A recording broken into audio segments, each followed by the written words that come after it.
Hey y'all. Yes, I'm back. I have missed. I've missed. I've missed. I've missed out on being able to share my stories with you. I mean, yes, I know you've been seeing me post some things, but the reality is I've been sick. And that's why I sound like I have a frog in my throat still. But I'm so much better than I have been that I can't be, I can't complain. Anywho, if it is your first time here, I just want to say welcome. And if you are a returning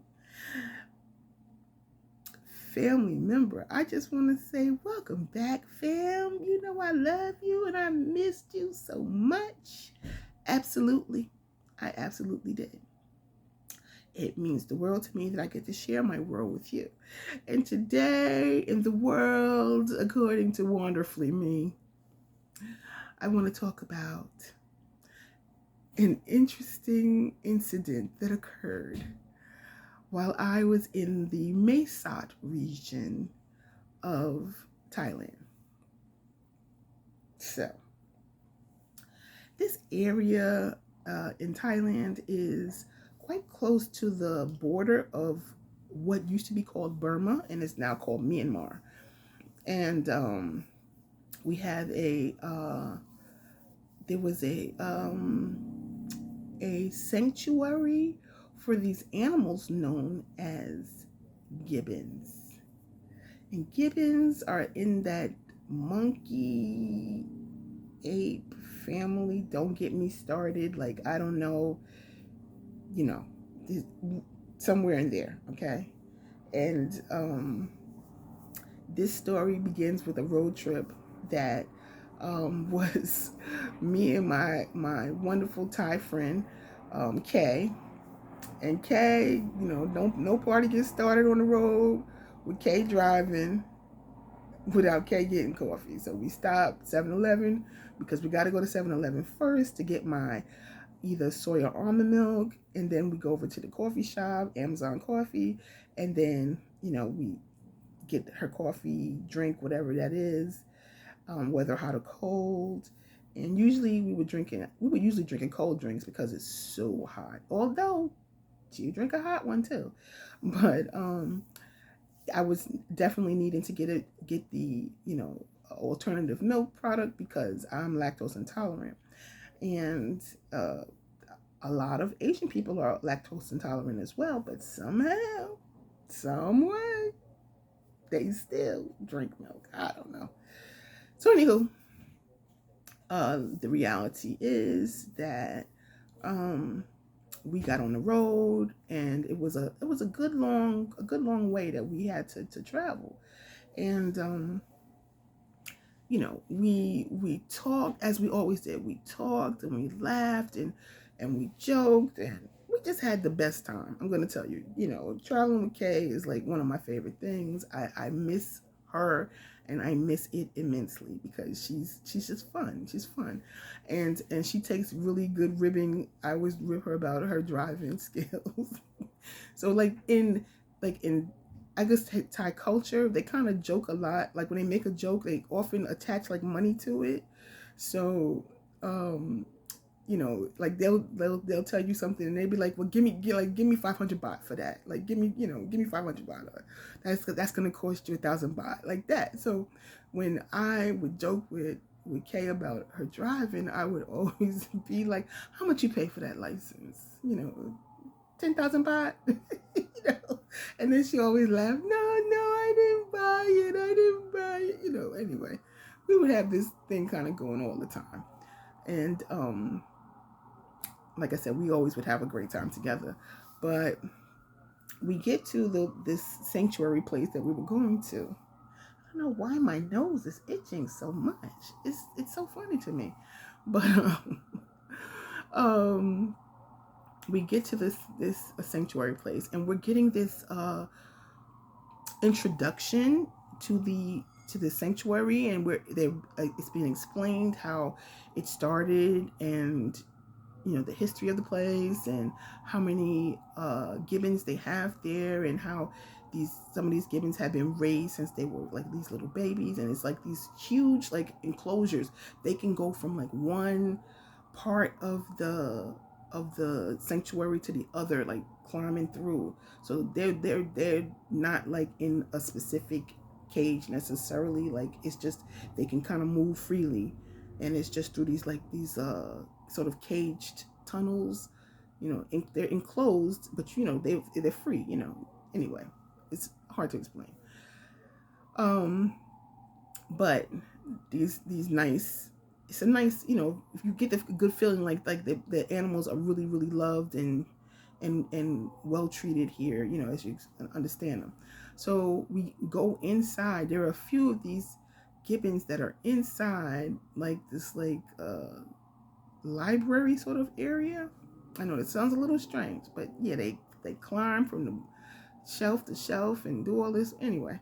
So we go in there, and I'm being told like, oh, these they're very shy. They're very shy animals, and so you don't have to worry. They won't even come up to you because they don't know you. It takes time for them to get to know you. And one young lady who was doing some volunteering there was explaining that she had been there for like 8 weeks, and like just now, like they really have come around to her being there, being a regular presence, and so that they would actually come up to her and kind of allow her to hold them, or kind of do whatever. So I was like, oh, okay, and I mean, I'm an animal lover, but I'm like a dog person, kind of, right? Like, I don't really know.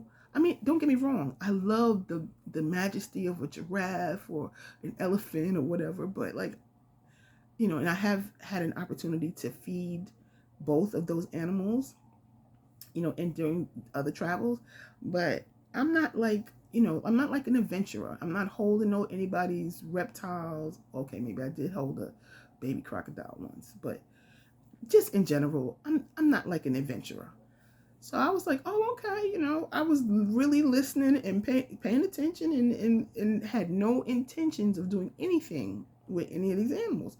So I'm just standing there, whatever, and then this one particular gibbon decides to come close to me. And I was like, oh, okay. And this gibbon was just like, put his like hand on my shoulder and was just like, you know, allowing me to rub its back and whatever. And I was like, oh, okay, and so the owner of the sanctuary was like, oh, this one really likes you because they never do this. They never do this. I was like, oh, really? I was like, yeah, they, for some reason, they really, really like you. And I was like, okay. Then another one comes over, whatever. But that one just kept the other ones away and just wanted to spend time. Whew. So then it was time for us to leave. So we will, everybody had turned, and the owner of the sanctuary kind of walked out, and the volunteer went, and then Kay went, and then I went. And as I got right there to the doorway, I felt I saw the same gibbon come, swinging over, and comes over to where I was by the door. And like in the last attempt to, I guess, say goodbye, like, kind of swipe me, I thought. So I was like, oh, I was like, I think the gibbon scratched me. I was like, I think this, and they were like, no. Then I was like, well, really, I think it bit me. And they were like, no, like, nah. So Kay looks, we go in the bathroom. Kay looks, and Kay's like, no, I don't see anything. No. So I was like, okay, maybe it was just all in my head or whatever, but I know that thing made contact, but okay. We go and we eat at this nice little, it was a really nice restaurant. I can't like describe, it was like a lot of like traditional materials were used, and it was like artifacts and things in this particular restaurant we went to. It was a nice place, really nice. And we had our dinner, and we were gone for a couple of hours, maybe like 2 hours. And when we came back, it was dark, and it was like, okay, let's get ready for for bed, because we got to get up like early in the morning, whatever. And this area is feeling quite, irritated. So I say, well, please come look again, because I just want to know, like, why it's feeling so irritated, where I told you that this one, scratched me, bit me, did something. And Kay's like, I told you there's nothing there. But anyway, so I now I take my shirt off, and they can look in. She can look at my back, and she's like, oh. I was like, oh, what? Yeah, it broke the skin. It broke the skin. So now I'm like, what? All this time that I done spent having dinner and such, I should have been getting a rabies shot, like at the hospital, right when it happened. So now we decide that tomorrow we're gonna go to the hospital first thing,